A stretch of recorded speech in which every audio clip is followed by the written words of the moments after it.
அந்த காலத்திலே பவுண்டரகன் என்கின்ற ஓர் அரசன் தன்னைத்தானே ஸ்ரீ மகாவிஷ்ணுவின் அம்சமாகிய வாசுதேவர் என்று நினைத்து கொண்டான்.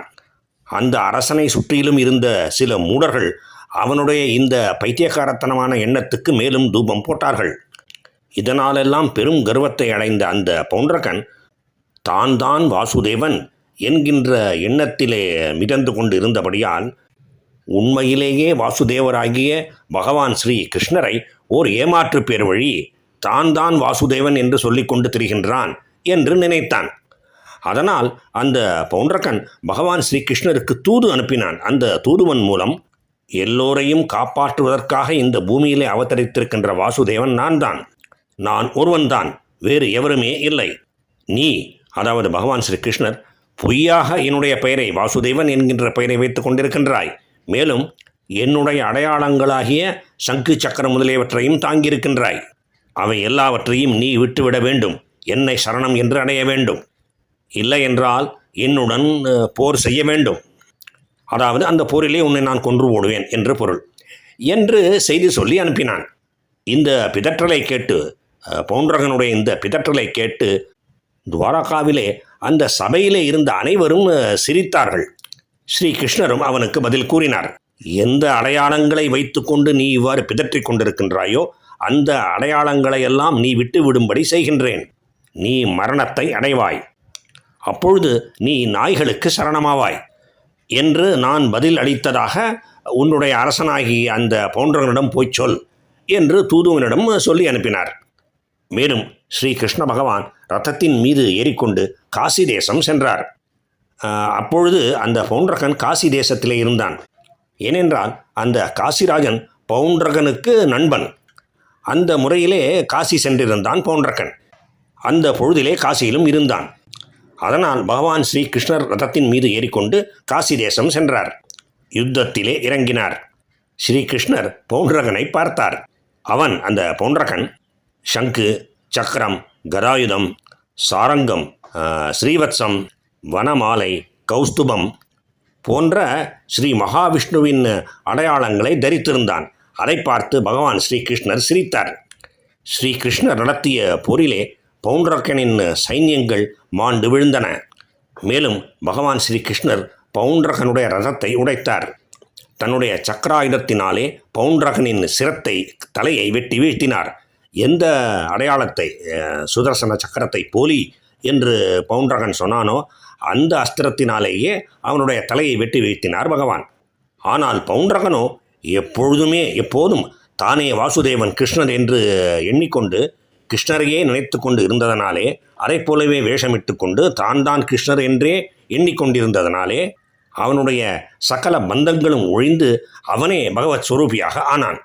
மேலும் பவுண்டரகனுடைய உதவிக்கு வந்த காசிராஜனையும் வென்று கொன்றார் கிருஷ்ணர். காசிராஜனின் மைந்தன் பிதாவுக்கு செய்ய வேண்டிய கிரியைகளை எல்லாம் செய்தான். அதன் பிறகு, என் தகப்பனாரை கொன்றவனே கொல்கின்றேன், பழி வாங்குகின்றேன் என்று கூறிக்கொண்டு கிளம்பினான். சுதக்ஷிணன் என்பது அவனுடைய பெயர். அவன் பகவான் ஸ்ரீ பரமேஸ்வரருடைய ஆசீர்வாதத்தை பெற்று சண்டைக்கு வந்தான். ஆனாலும் கிருஷ்ணரிடம் தோல்வியடைந்தான். அவன் ஒரு அக்னியை ஏற்படுத்தி அந்த அக்னியை துவாரகா நகர் மீது ஏவினான். ஸ்ரீ கிருஷ்ணர் மீது ஏவினான். அந்த அக்னியும் துவாரகா நகரம் சென்று அந்த நகரத்தை எரிக்கத் தொடங்கியது. எல்லோரும் பயந்து போய் ஸ்ரீ கிருஷ்ணரிடம் ஓடிச் சென்று நடந்து கொண்டிருந்தவற்றையெல்லாம் எடுத்து கூறினார்கள். ஸ்ரீ கிருஷ்ணர் அவர்களை சமாதானப்படுத்தினார். தன்னுடைய சக்கரத்தை அனுப்பினார். அந்த கிருஷ்ணருடைய சக்கரத்தின் வீரியத்தினாலே அந்த காசிராஜனின் புதல்வனாகிய சுதக்ஷிணன் அனுப்பியிருந்த அக்னி நாசமடைந்தது, தன் வீரியத்தை இழந்தது. பகவான் ஸ்ரீ கிருஷ்ணர் அனுப்பிய சக்கரமோ காசி நகரமே சென்று அங்கே பல இடங்களை நாசம் செய்தது, சுதக்ஷிணனையும் கொன்று போட்டது. இவ்வாறாக பகவான் ஸ்ரீ கிருஷ்ணர் போலி வாசுதேவனாகிய பவுண்டரகனை வென்று கொன்றார். அதைப் போலவே பகவானாகிய பலராமர் துவிவிதன் என்கின்ற அரக்கனை கொன்றார். இந்த துவிதன் யாரென்றால் நரகாசுரனுடைய நண்பன். மேலும் துவிதன் ஒரு வானரன், குரங்கு. தன்னுடைய நண்பனாகிய நரகாசுரனை கிருஷ்ணர் கொன்றதால் கிருஷ்ணரை பழிவாங்க வேண்டும் என்று அவன் விரும்பினான். எனவே அவன் ஸ்ரீ கிருஷ்ணருடைய தேசத்துக்கு சென்று கிராமங்களிலும் பட்டணங்களிலும் பல இடங்களிலே நெருப்பு வைத்து எரித்தான். பல மக்களை கொன்றான். சில மலைகளையே பிடுங்கி வேரோடு பெயர்த்து எடுத்து அடியோடு பெயர்த்து எடுத்து அந்த நகரங்களின் மேலே போட்டு நகரத்தையும் நாசமாக்கினான், ஜனங்களையும் கொன்றான். அந்த த்விவிதன் 10,000 யானை பலம் உள்ளவன் என்று சொல்லப்படுகின்றது. அவன் சில சமயம் சமுத்திரத்தின் நடுவிலே நின்று கொண்டு தன்னுடைய கைகளாலே நீரையெல்லாம் வாரி இறைத்து அதன் மூலம் கடற்கரை ஓரம் இருக்கின்ற பல கிராமங்களை மூழ்கடித்து விட்டான்.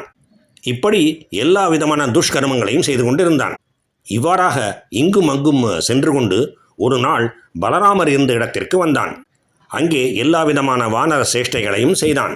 பலராமர் கோபம் கொண்டு அந்த வானரனை கல்லால் அடித்தார்.